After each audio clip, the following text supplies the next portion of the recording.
سلام علیکم ملګرو خیاس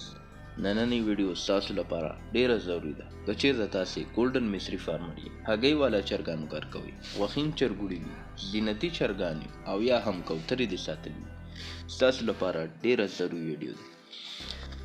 ځکه زه تاسو ته په دې ویډیو کې 3 ملټي ویټامین او یو منرال په اړه کې خبرې کوم چې ډیر ضروری دي ملګرو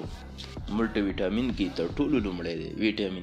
ویټامین ا کمښت سره د وخینو چرګانو نسبت هګۍ والا چرګان حساس دي ځکه د ویټامین ا په کمښت سره په هګیو کې وینه شروع کیږي د سترګو انفیکشن پیدا کیږي او ورو سترګې وچیږي او بالاخره چرګوړی خپل نظر له لاسه ورکوي په بڼکو او د هګیو باندې هم تاثیر لري د چرګوړو اف سی آر ډاون کیږي مرګ فیصدي زیاتیږي ویټامین ا څنګه پوره کړو ویډیو کې مخکې راځي ویټامین کې په کمښت سره وزن سلو اخلي وینه نری کیږي وینه په اسانۍ سره نه ودرېږي اف سی آر کمیږي د چرګ ویټامین سی د ویټامین سی په اړه خلک وایي چې دا صرف په ګرمۍ کې استعمالول شي دا خبره غلطه ده د ویټامین سی په کمښت سره هګۍ پروډکشن کمیږي هګۍ پوستکی نری کیږي معافیت کمزوری کیږي چرګوړی فشار لاندې راځي اوس راځو منرال ته منرال کې کلسیم د کلسیم په کمښت سره په چرګانو کې شلوالی رامنځته کیږي چرګانو هډوکي کمزوري کیږي جاینټس نرمیږي د دې د پوره کولو لپاره څه باید وکړو ډیره اسانه طریقه ده دوه شیان دا هر څه پوره کولی شي او هغه دي ګازرې او پالک ځکه الله تعالی په پالک کې ویټامین ا اچولی ښه ډېر ویټامین کې دی ویټامین سی دی د دې په داخل کې آیرن کلسیم مګنیشیم او په پالک کې فایبر ډېر دی چې په هضمه کې کار کوي په ګازرو کې هم د پالک څخه زیات ویټامین سی ویټامین کې او ویټامین ا دی او د ګازرې په داخل کې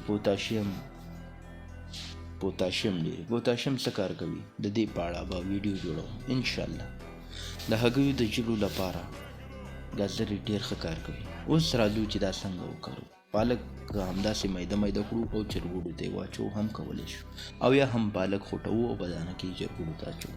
همداسې ګازرې هم میده کولی شو چرګوړو ته یې ښودلی شو او هم یې خوټولی شو په هفته کې 2 څخه تر 3 دفعې کارولی شو اوس راځو ډوز ته که چېرته غوښین چرګوړو ته یې ورکوو 15% په 1 کیلوګرام دانه باندې یعنې 50 ګرامه په 1 کیلوګرام دانه باندې ورکولی شو همداسې ګازرې هم استعمالولی شو 50 ګرامه ګازرې په 1 کیلوګرام دانه باندې اچولی شو هګۍ والا چرګانو ته هم په همدې ډوز ورکولی شو او که چېرته زینتي چرګانو ته یې ورکوو نو 30 ګرامه په 1 کیلوګرام دانه ورکولی شو او ګازرې 50 ګرامه په 1 کیلوګرام دانه ورکوو ملګرو دې فیصدۍ ته ښه پام وکړئ که چېرته زیات ډوز ورکړو چرګوړی اسهال کیږي د فایدې په ځای نقصان لري ملګرو که ویډیو مو خوښه شوي ویډیو لایک کړئ شیر کړئ او تر نور ملګرو یې ورسوئ دا ویډیو مننه خدای په امان